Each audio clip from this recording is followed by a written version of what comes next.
In Russia, the mere mention of the name Anatoly Moskvin still elicits responses of horror and disgust amongst its citizens.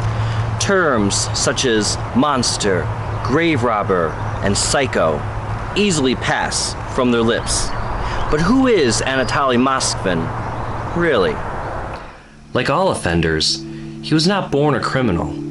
Anatoly Moskvin was born in Soviet Russia in 1966 to parents Yuri Fedorovich and Elvira Alexandrovna. They had known from an early age that he was intelligent, although his upbringing was far from easy. While he was in the 3rd grade, he returned home one day, covered in bruises he had received while being raped by an unknown man. It is unclear whether or not he told this to his parents as a child. They seemed to sense that something was not right with their son, though. Whenever they did try to question him about his odd behavior, he reacted aggressively. So instead, they left him to his own devices. It has also been reported that his behavior has been blamed on his parents for taking him for walks in graveyards as a child. Academically successful, he was always at the top of his class, but he was often bullied and ostracized at school and struggled to create social relationships. Instead, he squirreled himself away and spent every penny he came across on books, while independently teaching himself multiple languages. If this upbringing had so far managed not to scar young Moskvin, it was an incident that occurred on March 4th, 1979, that would do the job comprehensively. In later life, he referred to it as a turning point for him, igniting an interest in both the occult and the cemeteries he would later meticulously study, almost on a level of pilgrimage. Moskvin divulged how, at the age of 12, a group of men in black suits stopped him on the way home from school. They were on their way to the funeral of 11-year-old Natasha Petrova. Natasha had grabbed for a towel as she stepped out of the bathtub and instead made contact with a loose electrical cable, electrifying herself and dying instantly. The men dragged young Anatoly along to the funeral and encouraged him to kiss the corpse.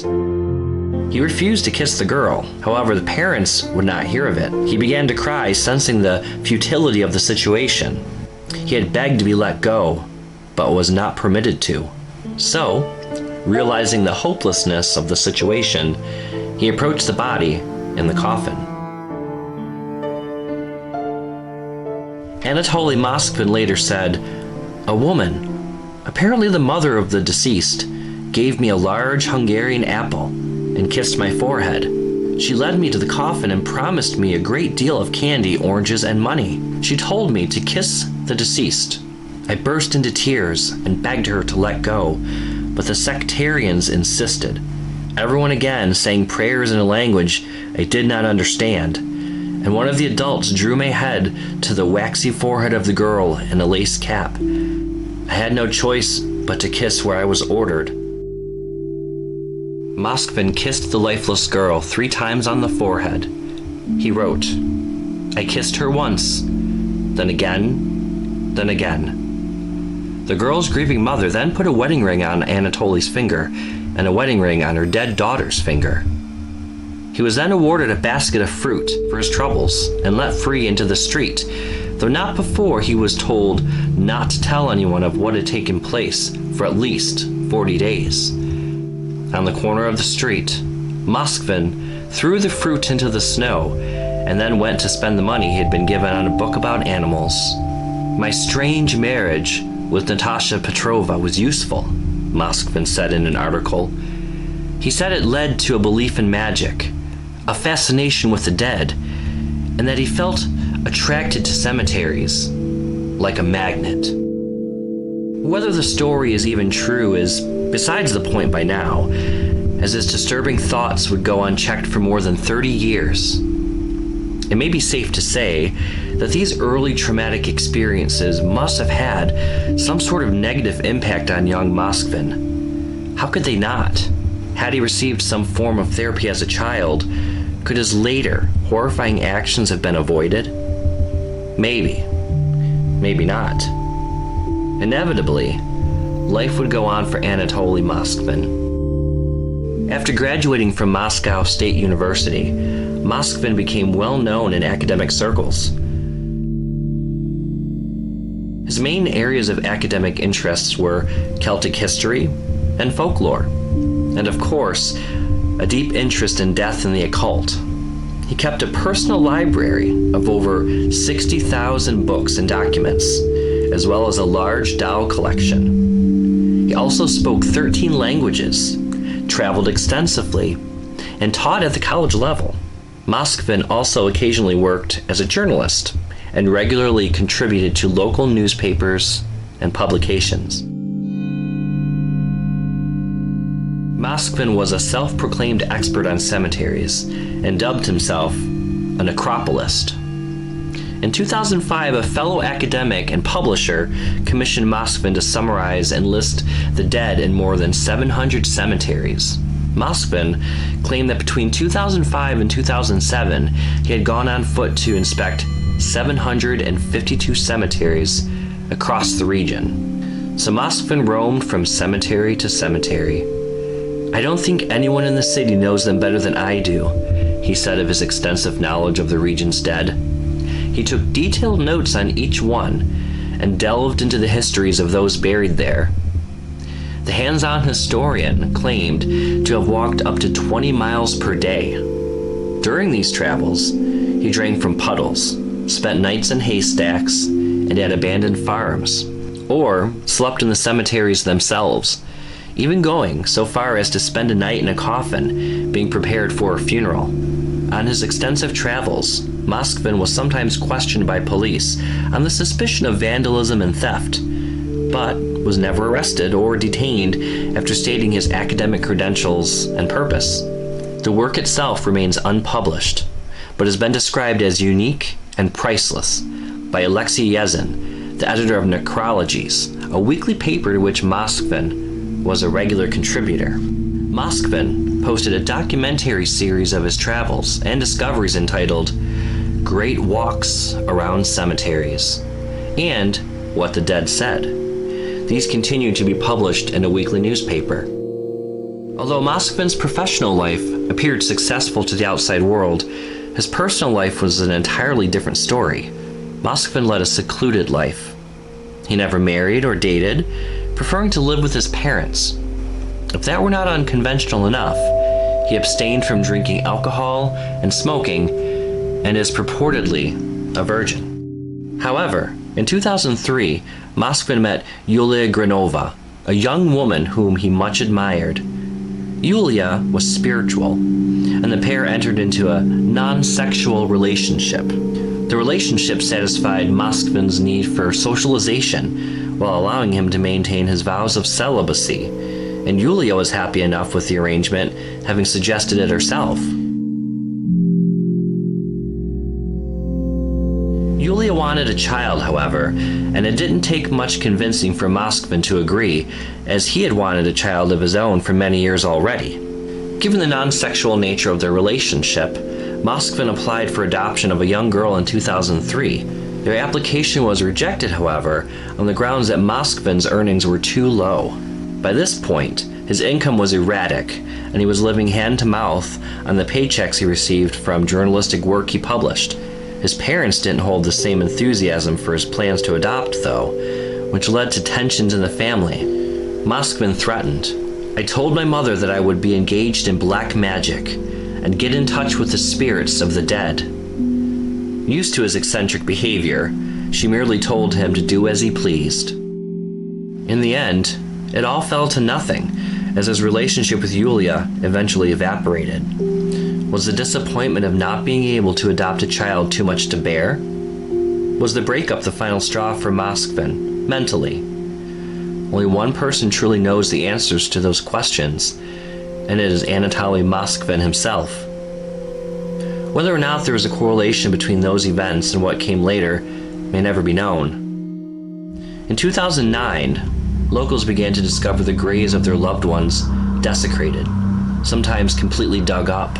Russian Interior Ministry spokesman General Valery Grybkin told CNN that initially, "Our leading theory was that it was done by some extremist organizations. We decided to beef up our police units and set up groups composed of our most experienced detectives who specialize in extremist crimes. But for nearly 2 years, the leads went nowhere. Graves continued to be desecrated, and no one knew why. Then, a break in the investigation came following a terrorist attack at an airport in Moscow in 2011. Shortly after, authorities heard reports of Muslim graves being desecrated in Nizhny Novgorod. Investigators were led to a cemetery where someone was painting over the pictures of dead Muslims, but not damaging anything else. That was where Moskvin was finally caught. After being apprehended at the Muslim graves, 8 police officers went to his apartment to gather evidence. What they found there shocked them all and shook the world. Inside, authorities found 29 life-sized, doll-like figures throughout the cluttered apartment. The figures seemed to resemble antique dolls, except these were not dolls. They were the mummified corpses of human girls. It emerged that the female children were between the ages of 3 to 12 and had been dug up from nearby local cemeteries. Shoes in Moskvin's apartment matched footprints found near desecrated graves, and police knew without a doubt that they had their grave robber. There were also photographs and plaques taken off the gravestones, doll-making manuals, and maps of local cemeteries strewn about the apartment. Police also discovered a collection of photographs and videos depicting open graves and disinterred bodies, though none of this evidence could be conclusively connected to any of the bodies found in the apartment. Police determined that the clothes worn by some of the mummified corpses were the clothes in which they were buried. Some wore knee-high boots. Others had makeup on over their faces, of which Moskvin had covered in fabric. He had also hidden their hands in fabric. Investigators found music boxes inside the rib cages of the dead girls so that they could produce sounds when Moskvin touched them. There were also personal belongings and clothing inside some of the mummies.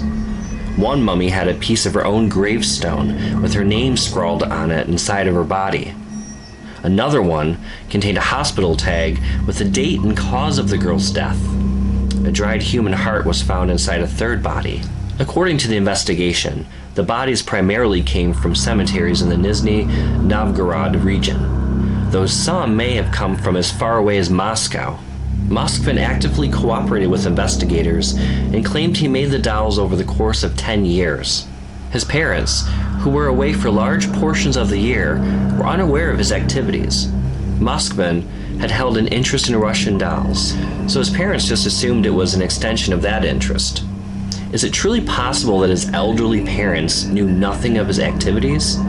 Based on the small size of the cluttered apartment, it seems hard to fathom how they could not. Many would heavily debate this in the months and years to come.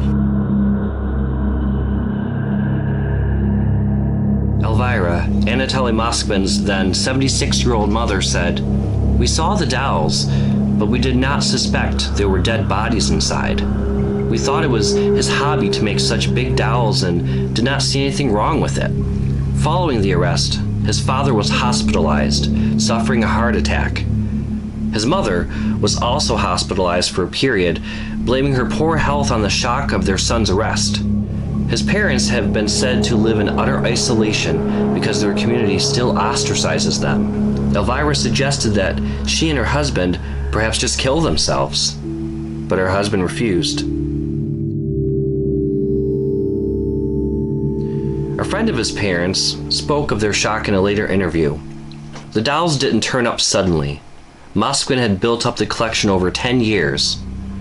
All of them were kept in his room, only one in his parents' room, which he named Masha.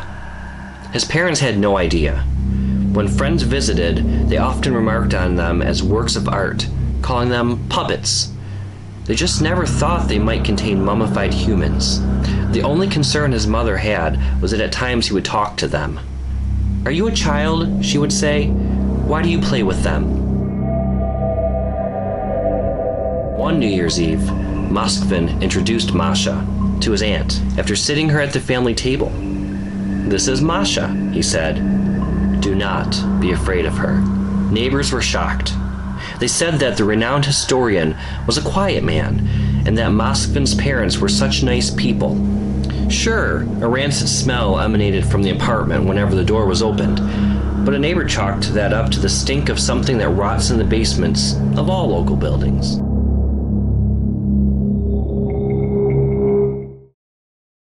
Moskvin was aware that he was committing a crime, but felt that the dead children were calling out to be rescued, and believed that rescuing the children was more important than obeying the law. He said, "From the very beginning, I knew that I was committing a crime, but I was so sorry for the children that, unfortunately, cloning is prohibited in our country. It will be allowed sooner or later. I just wanted some material for future cloning, so that these children could live for a second time." He was, of course, also motivated by his own desire to have children, specifically a daughter. Moskvin denied any sexual attraction to the dolls, and instead considered them to be his children. Police seemed to agree and said he was not motivated by twisted sexual desires, with one officer saying he loathed sex and thought it was disgusting. While in custody awaiting trial, Moskvin cooperated with police investigations, detailing the various cemeteries the bodies had been removed from. He also supplied the names of the girls he had exhumed. He knew all of their histories and the circumstances of all of their deaths. Moskvin told police he carefully selected which corpses to take, saying, "I lay on the grave and tried to get in touch with her. I listened to what she said. Often they asked me to take them out for a walk." Moskvin continued in his explanation by saying, "At first, I slept on the graves. Then I adjusted because it was not convenient to sleep there. Instead, I carried the bodies where it would be convenient for me to sleep on them. I began to dry them and bring them home. This was done very cleverly and slowly, one at a time, so nobody knew about it." He later explained, "My parents saw almost nothing of this, and I did not let anyone else into this world. As a rule, my parents left the house for summer, leaving in April and returning in October. At this time, we were engaged in this world. I guess I really explored all that I could explore in this area of black magic. To be honest, I had my favorite children. I planned to keep my beloved children home in any case. Those that I liked less, I planned to take them to the garage, and they lived there in the garage." He said he dug up graves of girls because he was lonely.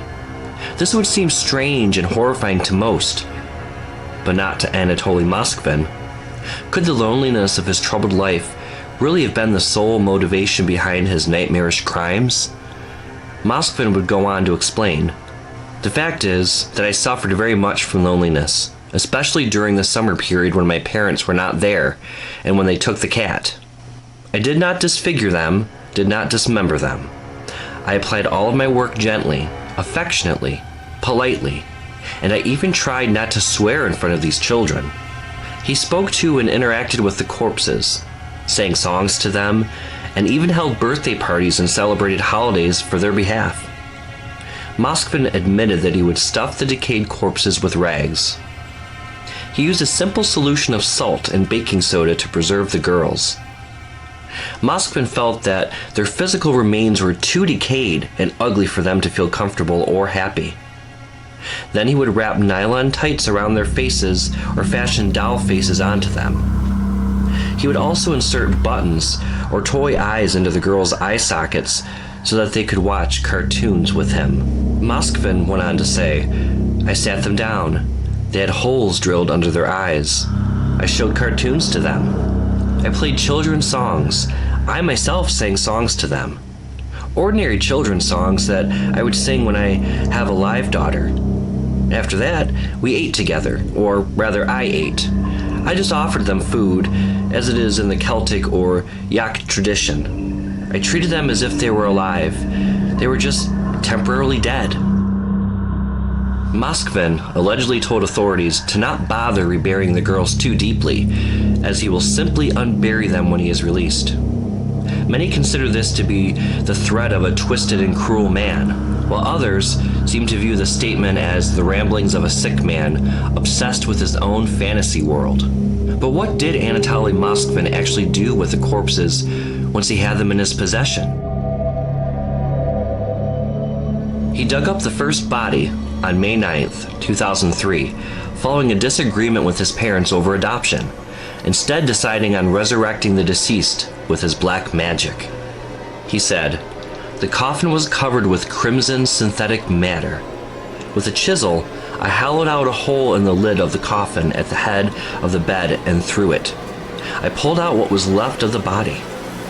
It was in very poor condition. The girl was dressed in a white blouse, black skirt, old tights, and shoes. The child had long hair. Then I decided for the first time to try to mummify it. I moved the body to a remote corner of the cemetery and buried it in an abandoned grave of some grandmother." Moskvin also went on to say, "To properly mummify the body, you need soda and salt in various proportions. I bought these substances in the store. I found old stockings in the garbage dump and made bags from them, pouring soda and salt into them and tied them to the remains. I changed these bags once a week. If people paid attention to me, I said that I was there to feed the birds. On July 25th, 2003, I wrapped the body in different clothes and carried it back to my home in my backpack. Within 2 days, I restored the body. I stuffed rags inside, then I sewed the body with threads and made a wax mask on her face, and then covered it with nail polish, which I found in the trash. After that, I put on her clothes, which I also found in the trash." Anatoly Moskvin seemed to take a great deal of care in preserving the corpses of the children. There was a clear and specific method for his process. Some would say this was proof of just how much he cared for the children and that he never intended to hurt anyone, including their families. But did the court and all of the victims' families feel the same? In court, Moskvin confessed to 44 counts of abusing graves and dead bodies. He said to the victims' parents, "You abandoned your girls. I brought them home and warmed them up."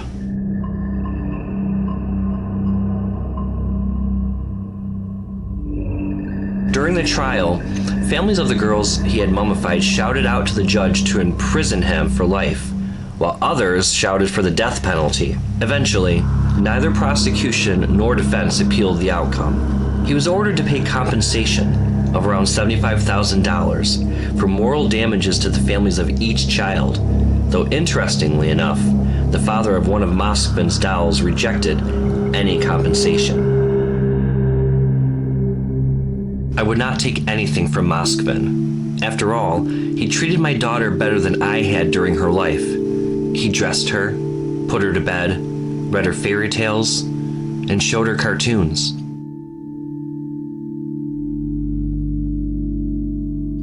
Moskvin was charged for the desecration of the graves and dead bodies, a charge which carried up to 5 years in prison.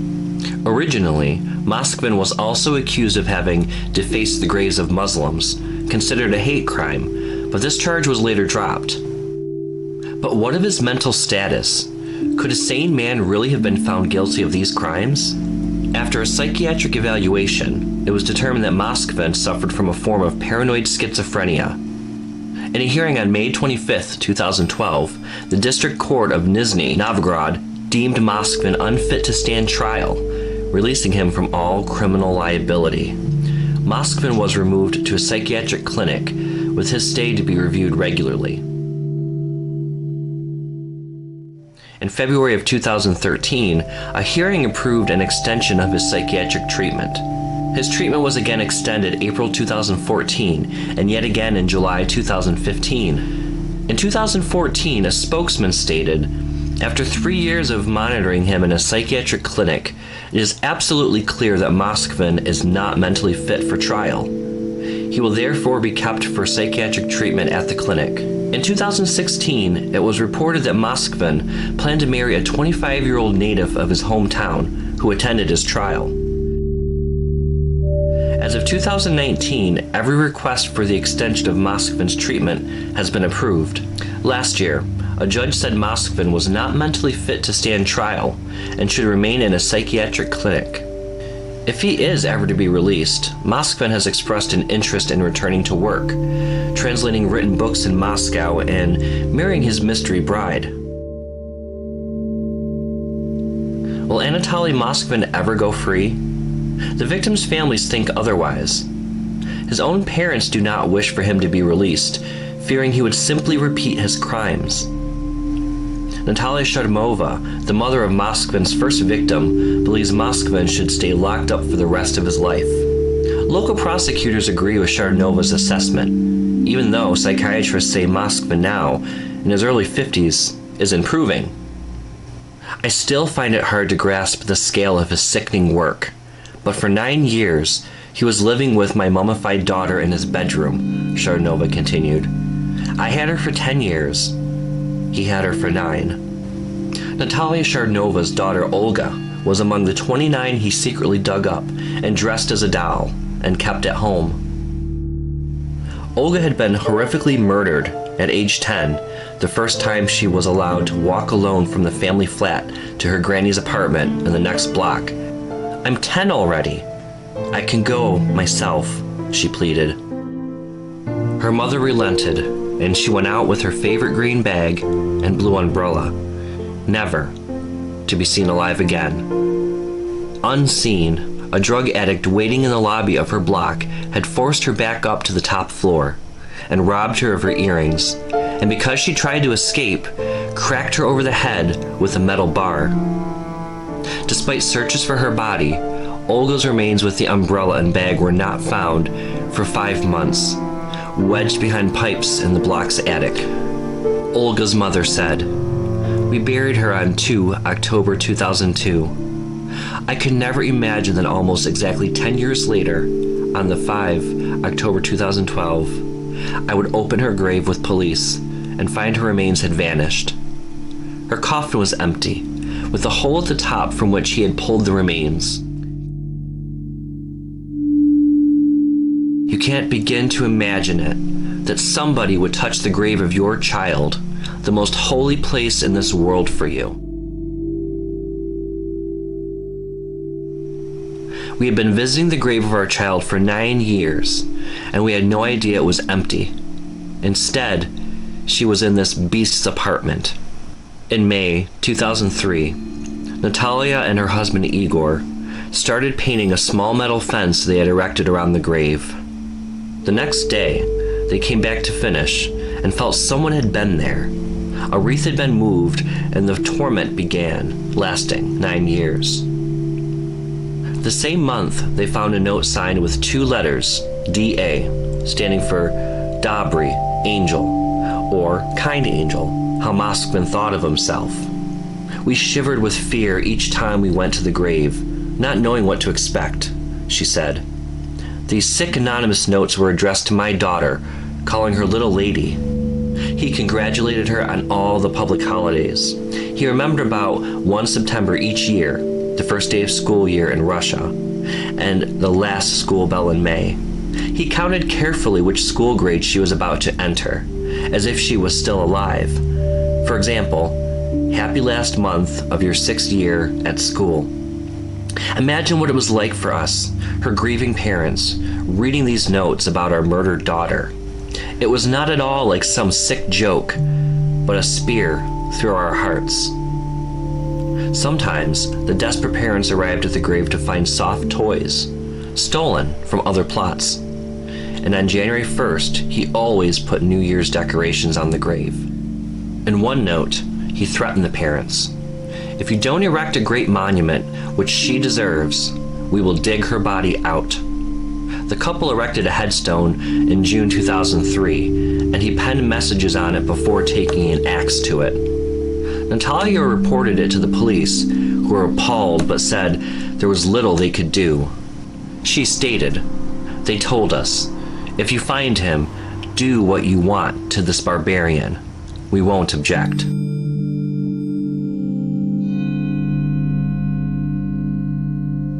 At this point, we knew nothing about Moskvin, or that by now he had already removed her. But if I'd met him at Olga's grave, I'd have killed him with my own hands. In 2011, when police arrested Moskvin, they notified Natalia that they needed to open her daughter's coffin. Police explained that 29 mummified corpses of girls from different graveyards had been found at the flat he shared with his parents. When we opened the grave with policemen in October 2012, we found a coffin there which looked amazingly well preserved after 10 years, but it had a hole at the top. Moskvin had dug down, cut the hole, and pulled Olga's body out. I almost collapsed. I felt sick. My girl had been murdered. If anyone deserved to rest in peace, she did. But instead, her grave had been robbed. The police said Moskvin's copious notes showed the grave had been disturbed on May 2003, the first time Natalia sensed it had been disturbed. They told me not to see her. The sight was too grotesque, they said. But I have seen the pictures of some of the other girls.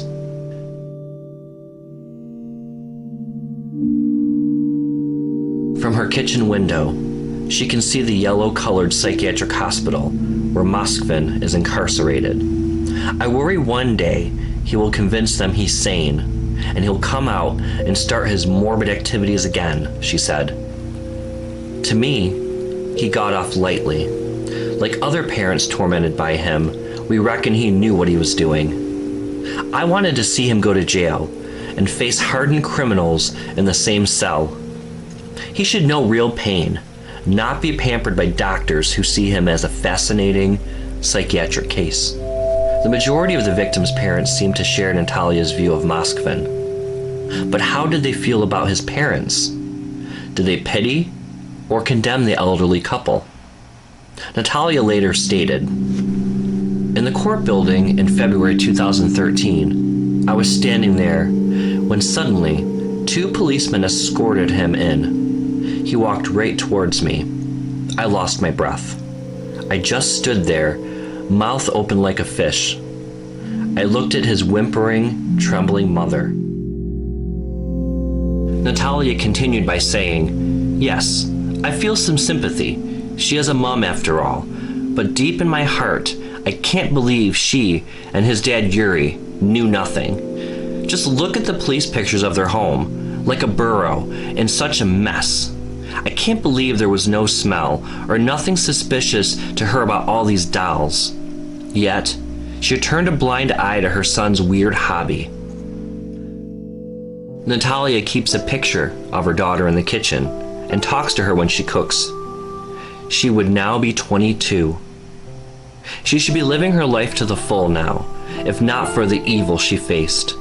But to me, she will always be a child. As of 2019, every request for the extension of Moskvin's treatment has been approved. It's unlikely that Anatoly Moskvin will ever be set free to roam the streets of Russia ever again. So, based on what we now know, is he good, evil, or just insane? Perhaps he is all of the above, and the better question is, how much of each is he?